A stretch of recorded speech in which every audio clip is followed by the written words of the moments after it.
కేటీఆర్‌తో కష్టమే. ఎందుకనంటే రాష్ట్రంలో జరుగుతున్న పరిణామాలు చూస్తుంటే ఇచ్చిన హామీలు నెరవేర్చలేక ఎట్లాగైనా సరే డైవర్షన్ డ్రామాలని చెప్పాలి. డైవర్షన్ పాలిటిక్స్ కంటే కూడా డైవర్షన్ డ్రామాలు ఎక్కువ నడుస్తున్నాయని చెప్పొచ్చు. అంటే వీళ్ళకి కొంత అంశం కూడా బాగా కలిసొచ్చింది. అంటే ఇప్పుడు మొన్న మధ్యలో ఒక 4, 5 రోజులు మోహన్ బాబు విషయం జరిగింది. మంచు మోహన్ బాబు విషయంలో. సో, ఇంగ ఇటు మెయిన్ స్ట్రీమ్ మీడియా గావచ్చు, కొంత సోషల్ మీడియా గావచ్చు. సో, వార్తలన్నిటిని కూడా పుంకాలు పుంకాలుగా ప్రసారం చేయడం వల్ల తెలంగాణలో ఉన్న సమస్యల గురించి మాట్లాడేటోళ్ళు లేరు. ఓకే. దాని తర్వాత ఎందుకనంటే ఇక్కడ కూర్చొని కేటీఆర్ ప్రతి అంశం మీద, ప్రతి అంశం మీద పోరాటం చేయడమే కాకుండా ట్వీట్లు కూడా చేస్తున్నాడు. ఇంకా అదొకటేనా? దాని తర్వాతేంటి?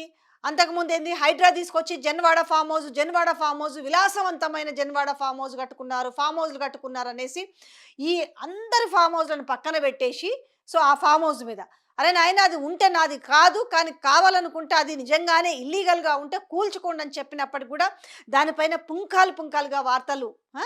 వండి వార్చిరు. ఈయన ఏ సభలో పోయి మాట్లాడినా కూడా ఆ జన్వాడ ఫామ్ హౌస్ గురించి మాట్లాడుతుంటే. అయిపోయిందా? దాన్ని కథ కొంచెం ఇక ప్రజలు నమ్ముతలేరన్నాక మళ్ళా తీసుకొస్తారు ఫోన్ ట్యాపింగ్ అంటారు. ఎట్లా పోయి అంటే సమస్యల మీద మాట్లాడుతున్నప్పుడు అరే మనకు కష్టమవుతుంది కదా! ప్రతిదానికి మనకు ఏకు అవుతున్నాడు. అంటే ఏ సమస్యను తీసుకొచ్చి మనం భయపెడదామని చూసినా ఒక కాళేశ్వరం ఇష్యూ కావచ్చు, అటు తండ్రిని భయపెట్టలేకపోతున్నాం కాళేశ్వరం విషయంలో, ఫోన్ ట్యాపింగ్ విషయంలో కూడా కనీసం కొడుకును భయపెట్టలేకపోతున్నాం. హ్మ్. దాని తర్వాత ఏంది ఈ కార్ రేస్ అన్నారు.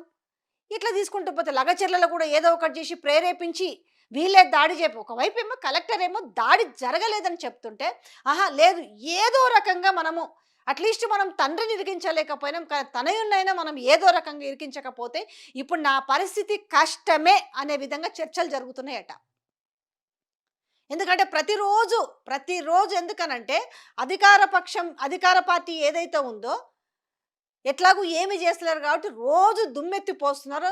ఎలక్షన్‌లో అప్పుడు చేయాల్సిన సర్వేలు ప్రైవేట్ వాళ్ళే కాదు మీడియా సంస్థలు కూడా ఈరోజు ఏడాది ఎందుకంటే చాలా ఆర్భాటంగా చెప్పుకున్నారు కదా! అంటే 13 అంశాలతో కూడిన 420 హామీలని సో తీసుకొచ్చిర్రు కాబట్టి వాటిపైన చాలా ఇంట్రెస్టింగ్‌గా అరే! ఇప్పుడు తీసుకుంటే ఇంత, రేపు తీసుకుంటే ఇంత అనేసి అటు పెన్షన్స్ కావచ్చు, ఇటు కౌలు రైతులు కావచ్చు, రైతు కూలీలు కావచ్చు, రైతు బంధు కావచ్చు. ఆ! దాంతో పాటుగా రుణమాఫీ కావచ్చు, కళ్యాణ లక్ష్మి కావచ్చు, తులం బంగారం కావచ్చు, ఆడపిల్లలకు స్కూటీలు కావచ్చు, ఇందిరమ్మ ఇండ్లకు సంబంధించి కావచ్చు. ఇట్లా ఒకటా రెండా చెప్పుకుంటా పోతే ఇంక చాంతాడంత లిస్టు. ఈ నేపథ్యంలో అందరికి ఒక క్యూరియాసిటీ నెలకొంది. ఎందుకు సర్వేలు చేస్తున్నారనంటే అది ఆ ఘనత వీళ్ళకే దక్కిందనుకోవాలి. సంవత్సరం మేము ప్రజాపాలన చేసినామని విజయోత్సవాలు జరుపుతుంటే, రైతు పండుగలు చేస్తుంటే అసలు వీళ్ళది ఎట్లుంది అనేసి కాన్స్టిట్యుయెన్సీ వైస్‌గా సర్వేలు చేసిన నేపథ్యం కనపడుతున్నది. ఇక చూస్తేనేమో వీళ్ళు ఎక్కడికక్కడ అటాకింగ్ ఉంది. ఎందుకు ఇటు కేటీఆర్ ప్రతి అంశాన్ని కూడా సీరియస్‌గా తీసుకొని ఏంది హైడ్రా కానించి మొదలైంది. హైడ్రా అంటే హైడ్రా కావచ్చు, తర్వాత మూసీకి సంబంధించిన ఇష్యూ కావచ్చు, లగచర్ల ఇష్యూ కావచ్చు, రామన్నపేట కావచ్చు, దిలావర్పూర్ కావచ్చు, అన్నీ కూడా భూములకు సంబంధించిన ఇష్యూలే. కాంగ్రెస్ పార్టీ వచ్చిన దగ్గర నుంచి రేవంత్ రెడ్డి ముఖ్యమంత్రి అయిన దగ్గర నుంచి సో భూములు అనేసి సో ఈ రకంగా చేస్తూ ఉంటే ప్రతి సమస్యను కూడా ఎండగొడుతూ ఉన్న నేపథ్యం హైడ్రాకి సంబంధించి కూడా ఇవాళ ఇల్లు కూలిపోయేసి కూలిన ఇళ్లకు శిథిలాలకి ఈరోజు ఈఎంఐ కడుతున్న పరిస్థితి ఉంది. సో ఇవన్నీ ఒక స్కూల్ పాప నా పుస్తకాలు ఎక్కడా, నా స్కూల్ బ్యాగ్ ఎక్కడా, నా వాటర్ బాటిల్ ఎక్కడా అనేసి అది వార్తల్లోనే కాదు మళ్ళీ వీళ్ళు రిటర్న్ వెళ్ళేసి ఆ పాపకి స్కూల్ బుక్స్ కావచ్చు కావాల్సినవన్నీ కొనిపించి మేమున్నామని ఒక భరోసా ఇచ్చి రావడం. ఇక గిరిజన స్కూళ్ళకి సంబంధించిన అంటే గిరిజన ఆశ్రమ పాఠశాలలో జరుగుతున్న మధ్యాహ్నం భోజనాలు కావచ్చు, ఇటు గవర్నమెంట్ స్కూళ్ళలో అలాగే గిరిజన స్కూల్లో చదువుతున్న వాళ్ళ ఫుడ్ విషయంలో ఫుడ్ పాయిజన్ అయి చనిపోయిన శైలజ విషయాన్ని కానించి ప్రతిదీ కూడా వేటాడినట్టుగా ఎక్స్పోజ్ చేస్తూ వాళ్ళ దగ్గరికి వెళ్ళి మేమున్నామన్న భరోసా. మొన్న చూసినాం ఆశా వర్కర్ల పరిస్థితి కూడా వాళ్ళని డాష్ లా అని తిట్టి వాళ్ళని ఎట్లా పడితే అట్లా చీరలు గుంజేసి బ్లౌజులు గుంజేసి కాళ్ళతో దాన్ని ఎట్లా బిహేవ్ చేసిరో చూసినాం. సో స్పృహ తప్పి పడిపోతే ఉస్మానియాకి తీసుకెళ్ళారు. సో అక్కడికి వెళ్ళి మేమున్నామని ఒక భరోసా ఇవ్వడం. దాని తర్వాత మూసికి సంబంధించి కూడా ఎవరూ చేయొద్దని చెప్పలేదు. మూసిని మీరు బాగుపరచాలనే అంశం కావచ్చు, శుద్ధి కావచ్చు, లేదనంటే బ్యూటిఫికేషన్ కావచ్చు, మీరు పెద్ద పెద్ద బంగ్లాలు కట్టే విషయంలో కావచ్చు, ఉన్న ఇళ్ళని మీరు కాస్త కూలదోచినప్పుడు వాళ్ళ పరిస్థితి ఏంటి అనేసి వాళ్ళను కూడా అక్కున చేర్చుకోవడం. అంటే ఇల్లీగల్‌గా ఉన్నవి కాదు, లీగల్‌గా పట్టా భూములుండి రూపాయి, రూపాయి కష్టపడి కొనుక్కొని ఈఎంఐలు కడుతున్న వాళ్ళ సమస్య పరిస్థితి ఏంటనేసి దానిపైన కూడా మేమున్నామని కేటీఆర్ భరోసా ఇవ్వడం.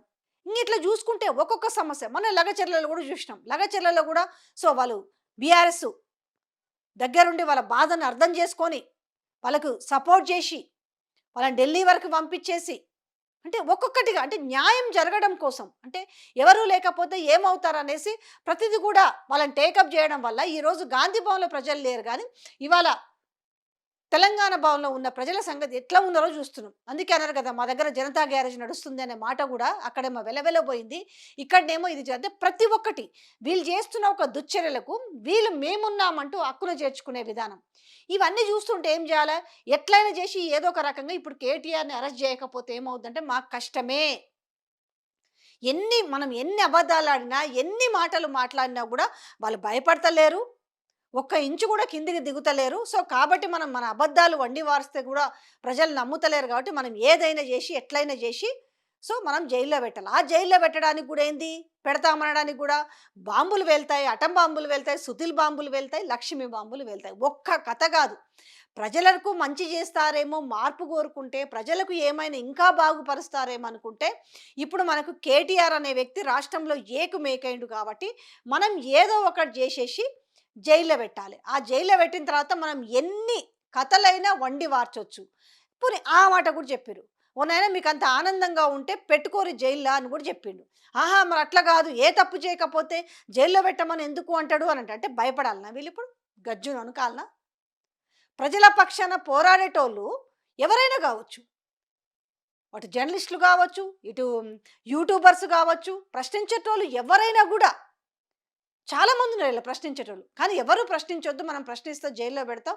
ముఖ్యంగా అందరికీ భరోసాగా ఉండు. ప్రశ్నించే ప్రతి గొంతుకి, ఆగమైతున్న ప్రతి వ్యక్తికి రాష్ట్రంలో అన్ని వర్గాల ప్రజలకు అండగా ఉంటుండు కాబట్టి మనం ఈ వాయిస్ నిప్పకుండా ఏం చేయాలనంటే మనకు రేపు ఎట్లయినా కష్టమే అవుతుంది. ఏకమేకై కూర్చున్నాడు కాబట్టి మనం ఎట్లయినా జైల్లో పెట్టాలనేది వీళ్ళు ఇంకా ఆ డైవర్షన్ పాలిటిక్సే తప్ప ఒక్కటి కూడా పనికొచ్చే పని లేక ఇవాళ ఎందుకు కనీసం నిజంగా పనికొచ్చే పని ఉంటే ఇవాళ లగచర్ల రైతుల్ని బేడీలు వేసి థర్డ్ డిగ్రీ ప్రయోగించి ఇంకా జైల్లోనే ఎందుకు పెట్టాల్సిన అవసరం వచ్చింది అని ప్రశ్నించి ప్లకార్డులు పట్టుకొని ఆ, అసెంబ్లీలో వాయిస్ రేజ్ చేస్తే దాని మీద చర్చ జరగాలి అనేసి వాయిస్ రేజ్ చేస్తే, ఎందుకంటే ఆ కాన్స్టిట్యున్సీ ఎమ్మెల్యే ఎవరో కాదు రేవంత్ రెడ్డి, చర్చ జరగాలి అనేసి రేజ్ చేస్తే దాని మొత్తానికైతే అసెంబ్లీ వాయిదా వేశారు. ఇంతకీ రేపటికైనా దీని మీద చర్చ జరుపుతారా, దీనికి ఏదైనా సొల్యూషన్ చూపుతారా లేదా అనేది చూడాలి మరి.